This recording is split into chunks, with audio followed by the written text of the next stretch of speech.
Welcome to state and care friends. हम लोग देखेंगे आज उत्तर प्रदेश पर्यटन एवं पर्यटन स्थल को। तो चलिए सेशन को स्टार्ट करते हैं। ये UP triple SC lower PCS के लिए क्लास होने जा रही है और आप यदि चैनल पर नए हैं तो please study with an care channel को आप सब्सक्राइब कर लीजिए।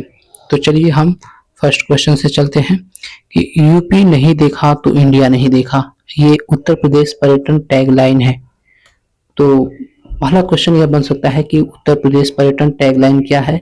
तो उत्तर प्रदेश पर्यटन टैगलाइन है कि यूपी नहीं देखा तो इंडिया नहीं देखा। उत्तर प्रदेश में पर्यटन को बढ़ावा देने एवं रोजगार सृजन हेतु वर्ष 1956 में पर्यटन विभाग की स्थापना की गई थी। तो पर्यटन विभाग की स्थापना कब की गई थी? 1956 में पर्यटन विभाग की स्थापना की गई थी। इसी क्रम में वर्ष 1972 में पर्यटन निदेशालय तथा वर्ष 1974 में पर्यटन विकास निगम की स्थापना की गई थी। 72 में पर्यटन निदेशालय और पर्यटन विकास निगम की स्थापना 74 में की गई थी। तो सबसे पहले तो हम देख लेंगे कि उत्तर प्रदेश यूपी नहीं देखा तो इंडिया नहीं देखा, ये इसका उत्तर प्रदेश का पर्यटन टैगलाइन है। और 56 में उत्तर प्रदेश में रोजगार पर्यटन को बढ़ावा देने के लिए रोजगार सृजन हेतु पर्यटन विभाग की स्थापना की गई। पर्यटन निदेशालय की स्थापना 1972 में और 74 में ये पर्यटन विकास निगम की स्थापना की गई थी। आगे है उत्तर प्रदेश में विश्व धरोहर स्थल। उत्तर प्रदेश में विश्व धरोहर स्थल, तो उत्तर प्रदेश में विश्व धरोहर स्थल के रूप में ये ताजमहल आगरा है, ये 1983 से विश्व धरोहर स्थल है। आगरा का किला 1983 से है। और फिर फतेहपुर सीकरी आगरा, ये 1986 से विश्व धरोहर स्थल में सम्मिलित है। तो तीन है, वो ताजमहल है, आगरा का किला है, फतेहपुर सीकरी है। जो दो है ऊपर फर्स्ट में तो 1983 से है, फतेहपुर सीकरी 1986 से है। आगे है प्रदेश के प्रमुख पर्यटन स्थलों के बारे में देखेंगे। तो चलिए सेशन को स्टार्ट करते हैं। आगरा है, तो आगरा यमुना नदी के तट पर स्थित है। आगरा कहाँ पर स्थित है? तो यमुना नदी के तट पर स्थित है। आगरा की स्थापना सिकंदर लोदी ने की थी। आगरा की स्थापना किसने की थी? सिकंदर लोदी ने की थी। कब की थी? 1504 में की थी। इसने 1506 में अपनी राजधानी दिल्ली से आगरा स्थानांतरित की थी। आगरा शहर के प्रमुख पर्यटन स्थल ताजमहल तथा आगरा का किला है। ताजमहल भारतीय शहर आगरा में यमुना नदी के दक्षिण तट पर स्थित है। तो ताजमहल यमुना नदी के किस तट पर है? तो दक्षिण तट पर है। और एक सफेद संगमरमर का मकबरा है। इसे 1632 में शाहजहां ने बनवाया था। कब बनवाया था? 1632 में। किसने बनवाया था? शाहजहां ने बनवाया था। बात करेंगे आगरे के किले की। आगरा का किला आगरा शहर में यमुना नदी के तट पर स्थित है और यह आगरा के किले का निर्माण मुगल सम्राट अकबर ने 1565 में करवाया था। आगे देखेंगे यह लाल बलुआ पत्थरों से बनी संरचना है। वहीं ताजमहल सफेद संगमरमर से बनी है, मकराना संगमरमर से। और ये 16वीं शताब्दी में निर्मित यह किला मुगलों के वैभव, प्रतिष्ठा और पराक्रम का प्रतीक है। कौन? तो आगरे का किला। और फतेहपुर सीकरी, आगरे से 37 किमी की दूरी पर स्थित फतेहपुर सीकरी मुख्य रूप से लाल बलुआ पत्थर से बना है।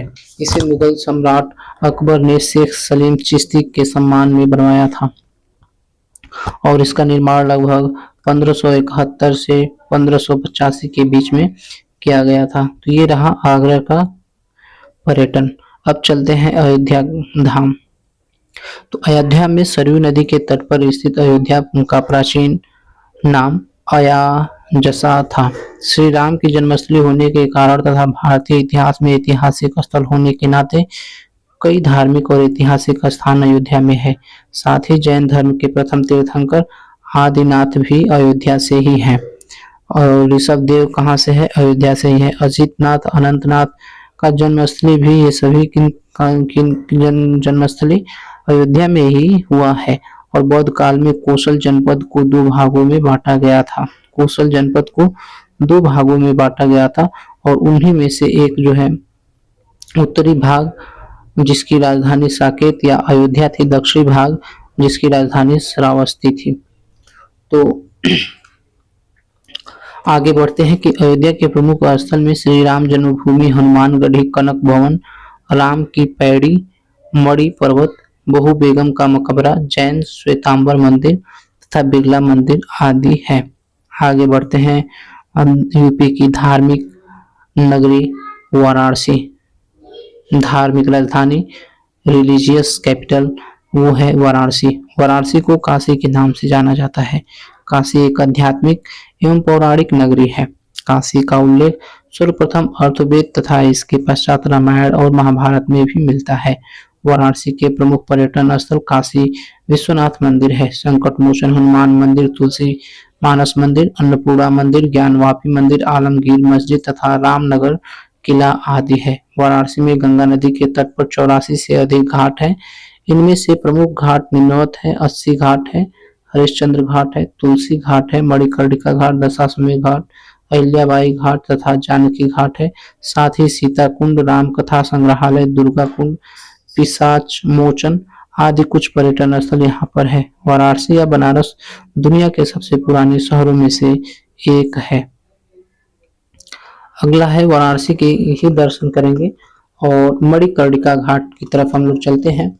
मणिकर्णिका घाट काशी के 5 प्रमुख प्राचीनतम तीर्थों में से एक एवं घाटों में से एक ये है मणिकर्णिका घाट। और घाट पर स्थित मणिकर्णिका कुंड को चक्र पुष्पकर्णी के नाम से भी जाना जाता है। चक्र पुष्पकर्णी के नाम से भी जाना जाता है। हरिश्चंद्र घाट देखेंगे तो हरिश्चंद्र घाट का नाम अयोध्या के राजा और सत्य के प्रतीक हरिश्चंद्र के नाम पर रखा गया था। यह घाट शवों के दाह संस्कार के लिए इस्तेमाल किया जाता है। 80 घाट को देखेंगे तो 80 घाट गंग 80 और संगम गंगा के संगम पर सबसे दक्षिणी घाट है। दशाश्वमेध घाट देखेंगे तो धार्मिक, सांस्कृतिक एवं ऐतिहासिक दृष्टि से यह वाराणसी के सर्वाधिक प्रसिद्ध घाटों में से एक है। पुराणों में इस घाट का नाम रुद्रसर काशी खंड मिलता है। और काशी विश्वनाथ मंदिर के बारे में देखेंगे तो काशी विश्वनाथ मंदिर 12 ज्योतिर्लिंगों में से एक है। वर्तमान मंदिर का निर्माण 1776 में इंदौर की अहिल्याबाई ने करवाया था। इंदौर की अहिल्याबाई ने करवाया था। आगे है सारनाथ। तो सारनाथ को देखेंगे तो सारनाथ जैन एवं बौद्ध धर्म के तीर्थ यात्रियों के लिए एक महत्वपूर्ण स्थान है। यह वाराणसी के निकट स्थित जैन धर्म के 11वें तीर्थंकर श्रेयांस नाथ का जन्म यहीं पर हुआ था। भगवान बुद्ध ने अपना पहला उपदेश धर्म चक्र प्रवर्तन सारनाथ में ही दिया था। सारनाथ संग्रहालय में सम्राट अशोक द्वारा बनाया गया अशोक स्तंभ है। सारनाथ के इस अशोक स्तंभ को भारत ने राष्ट्रीय प्रतीक के रूप में अपनाया था। सारनाथ में पुरातत्व संग्रहालय की स्थापना 1904 से 1910 ईस्वी के दौरान की गई थी। और सारनाथ के प्रमुख दर्शनीय स्थल है धम्मेक स्तूप है, गुप्त काल में चौखंडी स्तूप है, सम्राट अशोक द्वारा निर्मित है, और धर्मराज का स्तूप मूलगंध कुटी है। आगे की तरफ बढ़ते हैं। आगे है कि बिहार थाई मंदिर, बोधि वृक्ष, मृगदाव वृक्ष, विहार, जापानी, कोरियाई, थाई, वर्मा, चीनी बौद्ध मंदिर तथा सारंगनाथ मंदिर आदि हैं। धम्मेक स्तूप को देखेंगे। धम्मेक स्तूप तो धम्मेक स्तूप उत्तर प्रदेश राज्य के सारनाथ में स्थित है। बौद्धों के लिए 8 सबसे अधिक महत्वपूर्ण तीर्थों स्थलों में से एक है। यहीं पर बुद्ध ने अपना पहला उपदेश दिया था। बुद्ध ने अपना पहला उपदेश कहाँ पर दिया था? तो सारनाथ में दिया था। और यहीं पर धम्मेक स्तूप भी है। इसकी ऊंचाई लगभग 43.6 मीटर और व्यास 28 मीटर है, जबकि पत्थर का सामाना गुप्त युग की विशेषता वाले नाजुक पुष्प नक्काशी को दर्शाता है। चौखंडी स्तूप को देखेंगे तो चौखंडी स्तूप भी वाराणसी के कैंट रेलवे स्टेशन से 8 किमी दूर स्थित है और ये चौखंडी स्तूप का निर्माण मूल रूप से गुप्त काल के दौरान चौथी और छठी शताब्दी के बीच में किया गया था। चौथी और छठी शताब्दी के बीच में किया गया था। प्रयागराज इलाहाबाद, आगे हम लोग देखेंगे प्रयागराज इलाहाबाद। तो प्रयागराज का पुराना नाम प्रयाग था, जिसे अकबर ने बदल करके इलाहाबाद कर दिया था। प्रयागराज में प्रत्येक 12 वर्ष में महाकुंभ तथा 6 वर्षों में अर्धकुंभ मेले का एवं प्रतिवर्ष माघ मेले का आयोजन किया जाता है। यह नगर त्रिवेणी गंगा यमुना सरस्वती नदियों के संगम पर स्थित है। मुगल बादशाह अकबर ने संगम के सामरिक महत्व से प्रभावित होकर के इलाहा इलाहाबाद के नाम से इस शहर की स्थापना की थी, जो बाद में इलाहाबाद बन गया। इसका शाब्दिक अर्थ होता है अल्लाह का शहर। इलाहाबाद का शाब्दिक अर्थ होता है अल्लाह का शहर। प्रथम स्वतंत्रता संग्राम के बाद में इस शहर का नाम इलाहाबाद रखा गया और इसे आगरा और अवध के संयुक्त रूप प्रांत की राजधानी बनाया गया। इलाहाबाद उच्च न्यायालय की स्थापना के बाद यह न्याय का केंद्र बन गया और प्रयागराज के प्रमुख न्याय का केंद्र बन गया है और यूपी की जुडिशियल कैपिटल न्यायिक राजधानी इलाहाबाद ही है, जिसको हम वर्तमान में प्रयागराज कहते हैं। प्रयागराज के प्रमुख पार्कों में से एक अल्फ्रेड पार्क है, जिसे कंपनी बाग या चंद्रशेखर पार्क के नाम से भी जाना जाता है। यह वही स्थान है जहां पर भारतीय क्रांतिकारी चंद्रशेखर आजाद ने अंग्रेजों के सामने आत्मसमर्पण न करते हुए स्वयं को गोली मार ली थी। आगे है इलाहाबाद के प्रमुख पर्यटन स्थलों में से एक है और इलाहाबाद के किले का निर्माण अकबर ने यमुना नदी के तट पर 1583 में करवाया था। अशोक स्तंभ, तो यह भारत का राष्ट्रीय चिन्ह है। इसका निर्माण अशोक ने करवाया था। अशोक के स्तंभों में सबसे प्रसिद्ध सारनाथ में बना स्तंभ है। अशोक स्तंभ पर एक हाथी, एक बैल और एक घोड़ा है और एक शेर उत्कीर्ण है। तो अशोक स्तंभ पर कौन कौन है? हाथी, बैल, घोड़ा और शेर है। देखेंगे लखनऊ, लखनऊ का पर्यटन करेंगे। तो चलिए चलते हैं लखनऊ की तरफ। उत्तर प्रदेश की राजधानी लखनऊ का प्राचीन नाम लक्ष्मणपुरी था। इस नगर को भगवान श्री राम के भाई लक्ष्मण ने बसाया था। अवध के नवाब आसिफ उद दौला के द्वारा 1775 ईस्वी में राजधानी को फैजाबाद से लखनऊ स्थानांतरित किया गया था। लखनऊ में 1857 की क्रांति का नेतृत्व बेगम हजरत महल द्वारा किया गया था और लखनऊ को बागों का शहर कहा जाता है या नवाबों का शहर लखनऊ कहा जाता है। इसे उपनाम से जाना जाता है। कहा जाता है मुस्कुराइए आप लखनऊ में हैं। लखनऊ के पर्यटन स्थल को देखेंगे तो स्मृतिका युद्ध स्मारक, लखनऊ छावनी के हृदय स्थल में स्मृतिका युद्ध स्मारक उन वीर सैनिकों के लिए एक मार्मिक श्रद्धांजलि है जिन्होंने अपने राष्ट्र की रक्षा में अपना सब कुछ बलिदान कर दिया था। स्मृतिका युद्ध स्मारक, यह लखनऊ छावनी में हृदय स्थल में स्मृतिका युद्ध स्मारक है उन वीर सैनिकों के लिए एक मार्मिक श्रद्धांजलि है जिन्होंने अपने राष्ट्र की रक्षा के लिए अपना सब कुछ बलिदान कर दिया था। आगे देखेंगे, आगे है इसकी आधारशिला जनरल एस इसकी आधारशिला जनरल एस एफ रेड्रिक्स ने 5 जून 1993 को रखी थी। यह 40 फीट ऊंचा काले संगमरमर का सेंट्रल स्पायर इसकी विशेषता है और 19 जून 2024 को स्मारक द्वारा आम जनता के लिए भी खोल दिया गया था। चारबाग रेलवे स्टेशन देखेंगे। 1914 में निर्मित चारबाग रेलवे स्टेशन में राजधानी राजस्थाई और मुगल वास्तुकला का सर्वश्रेष्ठ समावेश है। विधान भवन देखेंगे तो काउंसिल हाउस विधान भवन की आधारशिला 15 दिसंबर 1922 को तत्कालीन गवर्नर सर स्पेंसर हार्कोर्ट बटलर द्वारा रखी गई थी।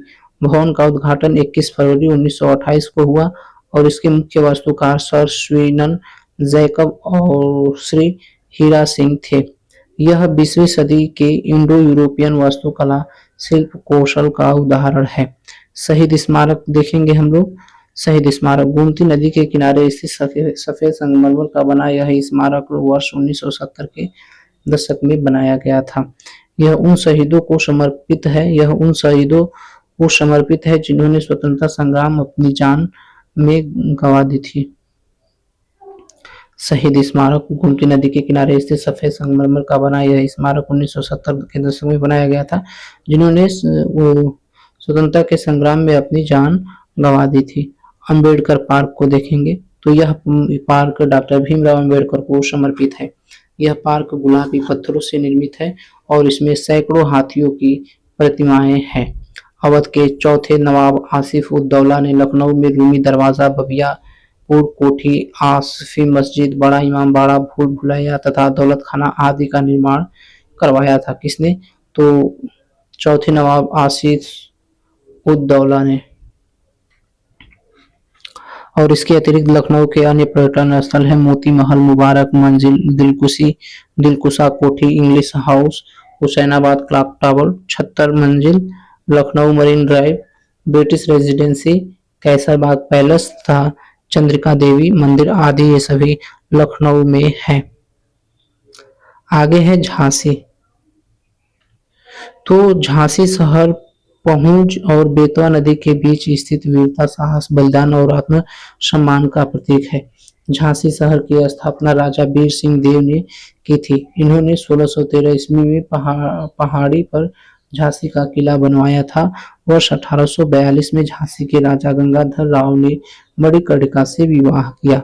विवाह के बाद मणिकर्णिका को रानी लक्ष्मीबाई का नाम दिया गया और झांसी के प्रमुख पर्यटन स्थल लक्ष्मीबाई का महल, महादेव मंदिर, मेहदी बाग, पंचकुइया मंदिर, बेगूसराय ताल, परीक्षा बांध तथा राजकीय संग्रहालय झांसी आदि है। देखेंगे हम मथुरा। तो पुराणों के अनुसार मथुरा सप्तमोक्ष पुरियों, महापुरियों, अयोध्या, मथुरा, हरिद्वार, काशी, कांचीपुर, उज्जैन, अवंतिका तथा द्वारिका में एक है। मथुरा के प्राचीन नाम मधुबन, मधुपुरी तथा सूरसेन नगरी आदि थे। यह 16 महाजनपद में से एक सूरसेन की राजधानी थी। भगवान श्री कृष्ण की जन्मस्थली मथुरा हिंदुओं का प्रमुख तीर्थ स्थान है। विश्व की प्रथम बुद्ध मूर्ति खुदाई के दौरान मथुरा से ही मिली थी, जो कि मथुरा मूर्ति कला शैली से निर्मित थे।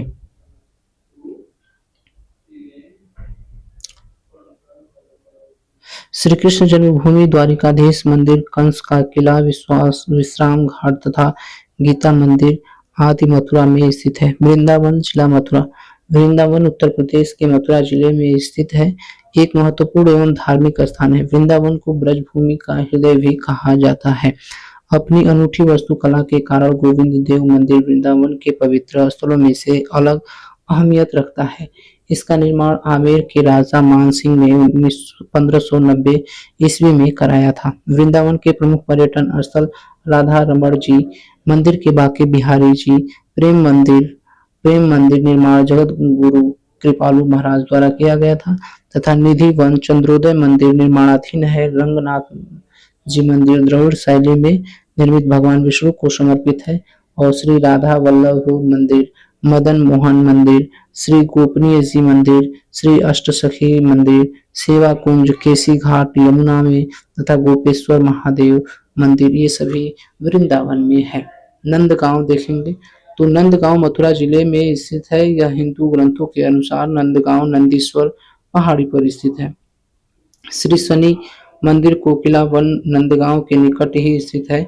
यहाँ बरसाना की ही भांति लठमार होली खेली जाती है।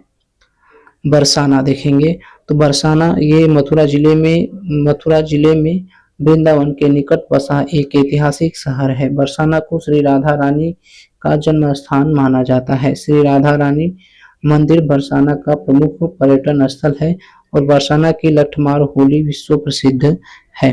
गोकुला देवकी वासुदेव जी के पुत्र श्री कृष्ण को यशोदा नंदन जी ने गोपनीय ढंग से यहीं पाला था। नंद कुमार काम के रचयिता संत वल्लभाचार्य ने गोकुल में वर्षों तक निवास किया था। गोकुल के निकट स्थित महावन को भगवान श्री कृष्ण का पालना कहा जाता है, जहाँ योग माया मंदिर स्थित है। गोकुल के प्रमुख पर्यटन स्थल श्री नंद भवन, 84 खंबा, रमन रेती आश्रम, ठकुरानी घाट, गोकुलनाथ मंदिर तथा ब्राह्मण घाट आदि है। गोवर्धन मंदिर को देखेंगे गोवर्धन में, तो गोवर्धन पर्वत मथुरा जिले में स्थित है। गोवर्धन पर्वत को गिरिराज जी के नाम से भी जाना जाता है। गोवर्धन पर्वत की परिक्रमा की लंबाई 21 किमी है। कितना है? 21 किमी है। गोवर्धन पर्वत के निकट प्रमुख दर्शनीय स्थल दान घाटी मंदिर, राधा कुंड, श्याम कुंड, कुसुम सरोवर तथा मानसी गंगा आदि सम्मिलित है। जौनपुर की तरफ चलेंगे। जौनपुर पर्यटन स्थल में, तो जौनपुर की स्थापना फिरोज शाह तुगलक ने अपने चचेरे भाई मोहम्मद बिन तुगलक जौना खां के सम्मान में 14वीं शताब्दी में की। इसके पश्चात मलिक सरवर ने जौनपुर की सरकी साम्राज्य के रूप में स्थापित किया, जो कि कला के प्रेमी थे। इनके शासनकाल में जौनपुर में अनेक ऐतिहासिक स्थलों का निर्माण कराया गया। जौनपुर के प्रमुख पर्यटन स्थल है शाही किला, अटाला मस्जिद, झंझरी मस्जिद, जामा मस्जिद, लाल दरवाजा, शाही पुल तथा शीतला माता धाम, चौकिया आदि है। कन्नौज की तरफ चले यदि हम, तो इत्र के लिए प्रसिद्ध शहर कन्नौज। इत्र के लिए प्रसिद्ध शहर कन्नौज गंगा नदी के किनारे स्थित है। कन्नौज का प्राचीन नाम कन्याकुब्ज था और सम्राट हर्ष के समय कन्नौज को उसकी समृद्धि के कारण नगर महोदय श्री के नाम से जाना जाता था। कन्नौज के प्रमुख पर्यटन स्थल लाख बहोसी पक्षी अभ्यारण्य, छेमकली देवी प्राचीन मंदिर, जयचंद का किला, मखदूम जहानिया, 52 खंबा, मेहंदी घाट, गौरी शंकर मंदिर, अन्नपूर्णा मंदिर, पद्मावती सती मंदिर आदि है। कालिंजर का किला बांदा जिले बुंदेलखंड क्षेत्र में है एवं विंध्य पर्वतमाला एक पहाड़ी पर लगभग 700 मीटर फीट ऊंचाई पर स्थित है। इसका निर्माण चंदेल शासक परमादित्य देव ने कराया था। कालिंजर का मुख्य आकर्षकों में नीलकंठ मंदिर भी शामिल है। इसका निर्माण भी चंदेल शासक परमादित्य देव ने ही करवाया था। मंदिर में 18 भुजा वाली विशालकाय प्रतिमा के अलावा रखा शिवलिंग नीले पत्थर से निर्मित है। चित्रकूट की तरफ बढ़ेंगे और चित्रकूट देखेंगे, तो चित्रकूट धार्मिक और पौराणिक महत्व के बहुत से स्थानों को शामिल करता है। भगवान श्री राम ने माता सीता तथा लक्ष्मण जी के साथ वनवास के लगभग 12 वर्ष यहीं बिताए थे। चित्रकूट धाम पयस्विनी मंदाकिनी नदी के किनारे स्थित है। चित्रकूट के प्रमुख पर्यटन स्थल रामघाट, गुप्त गोदावरी की गुफाएं, तुलसीदास जन्मस्थली, तुलसी स्मारक, राजापुर सती अनसुईया मंदिर एवं आश्रम, कामदगिरी मंदिर, हनुमान धारा, लक्ष्मण पहाड़ी, रानीपुर वन्य जीव अभ्यारण्य, गणेश बाग, सबरी जलप्रपात, भरतकूप मंदिर तथा सीता कुंड आदि है। हस्तिनापुर देखेंगे, तो हस्तिनापुर, इसकी स्थापना हस्तिन नामक राजा ने की थी। मेरठ जिले में स्थित यह स्थान महाभारत काल के कुरु वंश के राजाओं की राजधानी थी। हस्तिनापुर जैन श्रद्धालुओं के लिए भी काफी प्रख्यात है। यहाँ के प्रमुख मंदिर जैन जम्बूद्वीप जैन मंदिर, श्वेतांबर जैन मंदिर, अस्तपद जैन मंदिर, प्राचीन दिगंबर जैन मंदिर तथा श्री कैलाश पर्वत जैन मंदिर आदि है। हस्तिनापुर के कुछ अन्य प्रमुख दर्शनीय स्थान जैसे विदुर टीला, पांडेश्वर महादेव मंदिर, कर्ण मंदिर, ध्रुवेश्वर मंदिर तथा द्रौपदी घाट आदि हैं। कौशाम्बी को अब हम लोग देखेंगे, तो चलिए चलते हैं कौशाम्बी की तरफ। प्राचीन काल में वत्स महाजनपद की राजधानी कौशाम्बी थी। प्राचीन काल में वत्स महाजनपद की राजधानी कौशाम्बी थी और बौद्ध काल में कौशाम्बी एक महत्वपूर्ण स्थान था। प्राचीन चीन के दोनों प्रसिद्ध यात्री फाहियान और ह्वेनसांग ने कौशाम्बी के विषय में विस्तार से वर्णन किया था। कौशाम्बी के प्रमुख पर्यटन स्थल मां शीतला धाम मंदिर, प्रभासगिरी, कौशाम्बी किले के अवशेष, कंबोडियन बुद्ध विहार मंदिर, श्रीलंका मंदिर तथा अशोक स्तंभ आदि हैं। आगे चलेंगे हम लोग देवरिया में, तो देवरिया देवरिया के प्रमुख पर्यटन स्थल है तिरुपति बालाजी मंदिर, देवरावा बाबा आश्रम और दुग्धेश्वर नाथ मंदिर तथा हनुमान मंदिर है। श्रावस्ती, तो यह राप्ती नदी के तट पर स्थित है। बौद्ध धर्म के अष्ट महास्थानों 8 महातीर्थ में श्रावस्ती भी एक प्रसिद्ध तीर्थ है। श्रावस्ती की स्थापना श्रावस्तक ने की थी। श्रावस्ती महाजनपद काल में कौशल की राजधानी थी। श्रावस्ती के प्रमुख दर्शनीय स्थल विभूतिनाथ मंदिर, अंगुलीमाल स्तूप, पक्की कुटी और अनाथ पिंडिका स्तूप है। कच्ची कुटी जेतवना मठ है जैन धर्म का, और विपश्यना ध्यान केंद्र तथा सुहेल देव वन्यजीव अभयारण्य आदि ये सभी श्रावस्ती में है।